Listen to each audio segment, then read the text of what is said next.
আত্মত্যাগের বিনিময়ে দায়িত্বপ্রাপ্ত অন্তর্বর্তীকালীন সরকারের কাছে জনগণের প্রত্যাশা ছিল বিচার ও সংস্কার। সেই লক্ষ্যে সরকার বিভিন্ন সংস্কার কমিশন গঠন করে, যেখানে অন্যান্য রাজনৈতিক দলগুলোর সাথে জাতীয় নাগরিক পার্টি তাদের মতামত ব্যক্ত করে। এই সংস্কার কার্যক্রম চূড়ান্ত করার লক্ষ্যে ঐক্যমত কমিশন প্রণীত জুলাই সনদের খসড়া কিছুদিন আগে আমাদের কাছে এসে পৌঁছায় এবং এই বিষয়ে আমাদের মতামত তুলে ধরে তা কমিশনের কাছে জমা দিয়েছে। যদিও জুলাই সনদের খসড়া সনদ বাস্তবায়নের প্রক্রিয়া সম্পর্কে পরিষ্কার কোনো রোডম্যাপ না থাকায় আমাদের হতাশ করেছে। ইতিমধ্যে জুলাই সনদ বাস্তবায়নের জন্য ৬টি উপায় ঐক্যমত কমিশন বলেছে, যার মধ্যে আমরা গণপরিষদ নির্বাচন দাবি জানিয়েছি। অন্যান্য দলের প্রস্তাবে গণভোট ও সংবিধান সংস্কার সভা সহ বিভিন্ন প্রস্তাব রয়েছে।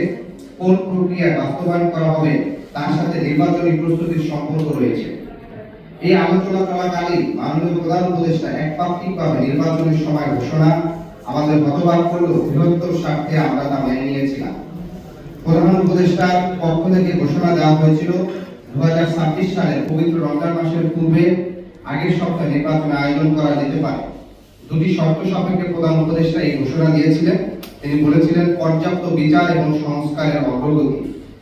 আমরা আশা করেছিলাম এই নির্বাচনী রোডম্যাপ প্রকাশের পূর্বে সরকার সংস্কার বিষয়ক পর্যাপ্ত অগ্রগতি রোডম্যাপ প্রকাশ করবে, কিন্তু আমরা হতাশার সাথে লক্ষ্য করছি অজানা কারণে ঐক্যমত কমিশনের পরবর্তী দফার বৈঠক পেছানো হয়েছে এবং এখনো জুলাই সনদের আইনি ভিত্তি দেওয়ার বিষয় নির্ধারণ করা হয়নি।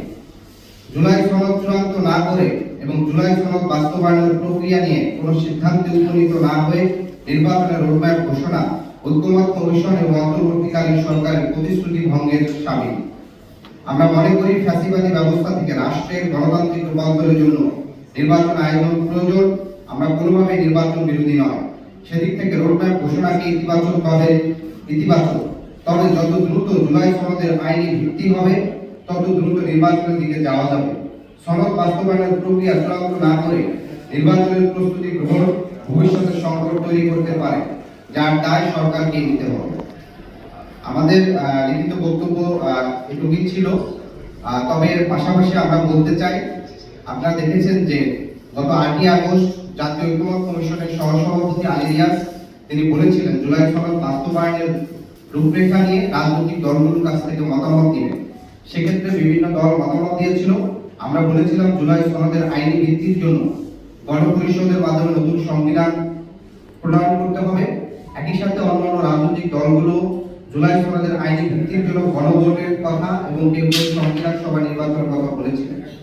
তাহলে এই যে গণপরিষদ নির্বাচন কিংবা গণভোটের অন্যান্য দলের যে মতামত, সেই মতামতকে উপেক্ষা করে সরকারের প্রধান উপদেষ্টা দপ্তর থেকে নির্বাচন কমিশনকে শুধুমাত্র জাতীয় নির্বাচনের জন্য প্রস্তুতি গ্রহণ করতে বলা, আবার একই সাথে একটা আলোচনা চলমানের আয়োজন করা, তার মানে সরকার যেখানে সিদ্ধান্ত পূর্বেই নিয়ে ফেলেছে যে জাতীয় নির্বাচনের বিষয়ে তারা প্রস্তুতি গ্রহণ করছে, তাহলে এই যে রাজনৈতিক দলগুলোর সাথে গণপরিষদ নির্বাচন কিংবা গণভোট বা অন্যান্য বিষয়ে যে আলোচনা করবে আগামী সপ্তাহে বলা হয়েছিল, সে বিষয়টি আসলে পারস্পরিক সংগতিপূর্ণ নয় এবং বিপরীত অবস্থান দেখা যায়।